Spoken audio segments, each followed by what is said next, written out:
everybody, this is Sean at Raw Select Music, and today I want to talk about this album right here. This is Ultimate Breaks and Beats presents Oh No. It's apparently Volume 1, so Lord knows if they'll actually put out any more records after this. But since Oh No just recently put out a new album that samples exclusively from Now Again Records, it kind of got me back into listening to this album after sort of forgetting about it for the better part of this year. And I'm just rediscovering once again how much I actually really like this album and think it's one of the best instrumental hip-hop albums of the year. So, without further ado, let's get into this record. But before I talk about the Oh No album, I feel like I should probably give some sort of background about Ultimate Breaks and Beats if you've never heard of it before. As you can see, I've got a few of them. It's not an extensive collection, but I've definitely picked up a few Ultimate Breaks and Beats over the years. And this is actually one of the first Ultimate Breaks and Beats records that I picked up. And nicely, it's one that's the special DJ pack that comes with 2 copies of the same record. And essentially what they are is they collect all the classic, like it says, breaks and beats that basically became synonymous with hip-hops, whether it was funk, soul, jazz, and even a little bit of rock and roll. So for those of you who were never really, you were interested in where a lot of the samples came from, but really didn't want to put in all the time and effort to find the original record that the sample came from, these were easily the easiest way to get a hold of them. Now, the only thing that's kind of weird about the Ultimate Breaks and Beats series is the songs that are on them aren't always the original version, and I think a good example of this is, Theme from Planets, the Dexter Wansel, I'm not entirely sure. Theme from Planets is actually not the original track. This record right here is not the original track. It's actually sped up from 33 RPM to 45 and kind of gives it a little bit of a different feel. But anyways, these were always a really good resource if you were trying to find where a certain break or what song was used on a certain hip-hop sample. And if you really want to get more background about it, I also highly recommend, if you can still find a copy of this, this is the Wax Poetics Anthology, Volume 1, and towards the end of the book, let's see if I can do this. Wow, I managed to find it pretty quickly. There's actually a whole article that was in the first Wax Poetics issue, and it does the complete discography of all of the releases, and it goes all the way from Volume 1 to Volume 25, which was the gray one that I showed you.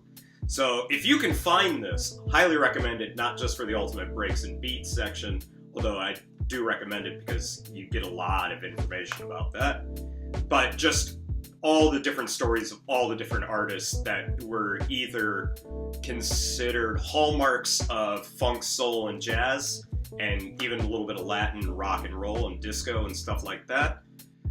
It's a great book, it's a great read, it's a great resource. Anyways, enough rambling. Let's get back into the Oh No record. I have to say, this is kind of a weird concept for a hip-hop production album.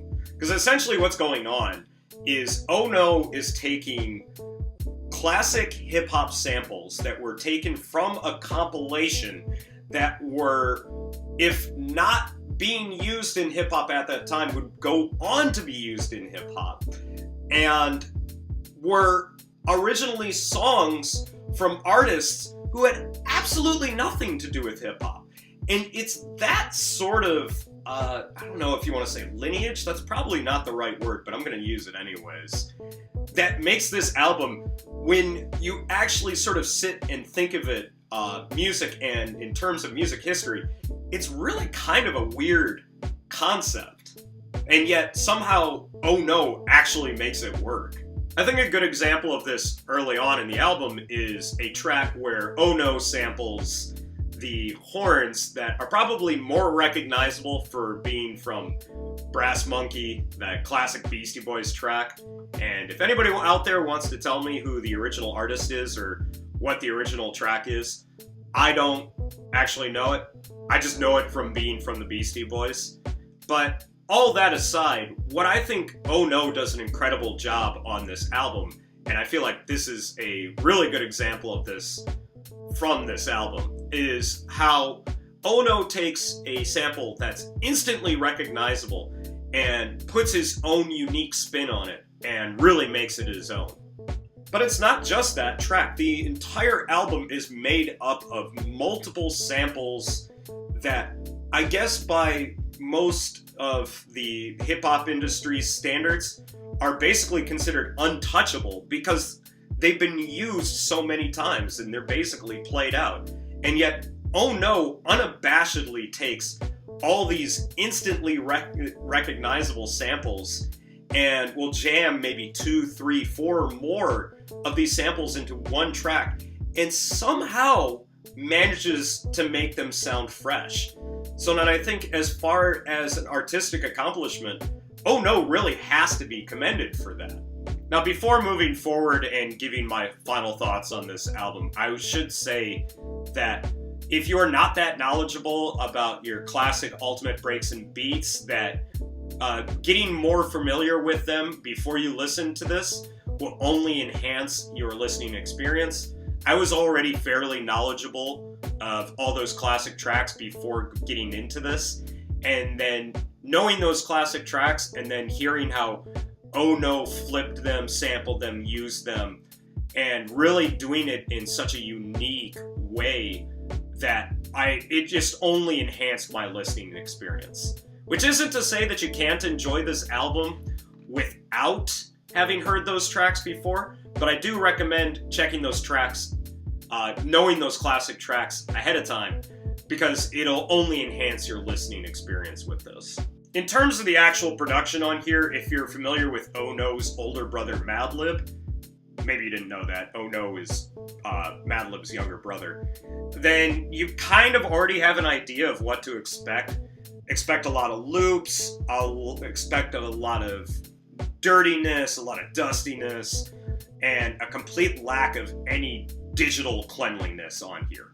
The actual productions on here are pretty varied. Some are more up-tempo, some are more down-tempo. It never really falls into like chill hop territory, but there's definitely a few moments that are more relaxing than the rest of the album, which in general, a lot of the productions on here are pretty aggressive, and highly recommend that if you listen to these tracks, you've got a good neck brace on, because yeah, your neck's going to be doing a lot of this. But despite that wide variety of moods and tempos on here, this album works really well as a front-to-back listen. Now, there are definitely moments on here that I like to revisit more than others, but as a front-to-back listen, this album works really well too. And I think a lot of that has to do with, one, how each track transitions into each other, and two, the usage of classic hip-hop graffiti documentary samples to sort of create a little bit of a narrative flow and that classic old-school atmosphere that sort of runs throughout this entire album. So it seems like I've been lumping nothing but praise on here, but I do actually have a few little quibbles. And one is within the vinyl pressing itself. Now, it's kind of hard to notice by just my shitty little web camera, but for example, the second side of this, most of the tracks are only a minute to a minute and a half long. And because of the way that each track transitions from one to another, it really makes it a very hard record to DJ with. And while that isn't necessarily a deal breaker, one thing that is for me is just how quietly this record was recorded at. You cannot use this thing without massive tweaking to your mixer settings when trying to DJ with this. And ultimately, if you can record this digitally and then use that, to DJ out with, but trying to DJ with this record has proven too much of a headache for me, to the point where I just don't use this in DJ sets and mostly just think of it as a record to listen to. And then the other thing that's kind of weird with this album for me is that even though I picked this up earlier this year, I kind of forgot about it for a good majority of this year. For whatever reason, it just hasn't really stuck in my head that much. And that could not necessarily have to do anything with the actual quality of the music on here, because as I said, Ono's production on here is just absolutely fantastic. But I do find that even after I finish listening to it, I'm like, hey, that was pretty cool, and then start listening to something else. However, I think despite the fact that it doesn't really have like a strong impact, and watch this, I'm going to turn this into a positive right here. It means that every time that I go back and listen to it, one, I hear something that I didn't hear before, and two, I find myself enjoying it almost as much as the first time that I heard it. So, yeah, I don't really know how much of a negative that actually is, and maybe I just wasted your time with that whole little 1-minute segment. Well, so, Ultimate Breaks and Beats presents Oh No Volume 1. Who knows if we'll actually see a Volume 2 with a different artist.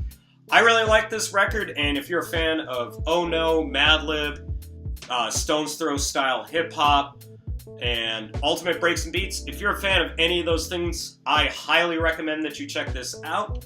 The only thing I'll say at the end of the day is this record fucking sucks to try to DJ with. But it's a small complaint for what is otherwise a great listening experience. So if you've listened to this album, let me know what you thought down in the comments. Definitely head over to my WordPress or Steemit if you want to find links to listen to this album or tracks from this album. And as always, I will try to keep up with my weekly upload schedule, and definitely keep an eye and ear out as I will be introducing a brand new segment either via my YouTube channel or my Mixcloud in the not too distant future. And I will probably do an update video when I've got everything set up for that. But yeah, definitely things are going to be happening with the Raw Select Music channel, universe, I don't know what to call it. But yeah, definitely keep an eye peeled, because yeah, I'm expanding the brand, and let's see how this goes. So, as always, thank you very much for watching. Give this video a like, thumbs up, share it, tell your friends to check me out. As always, also, if you got something that you want to hear my thoughts on, definitely send me your recommendations. The easiest place to hit me up is either in the comments on my blog or on Twitter. Those are probably the things that I check the most. As always, thanks again for watching. Hopefully you found something enjoyable out of this. I'll see you in the next video.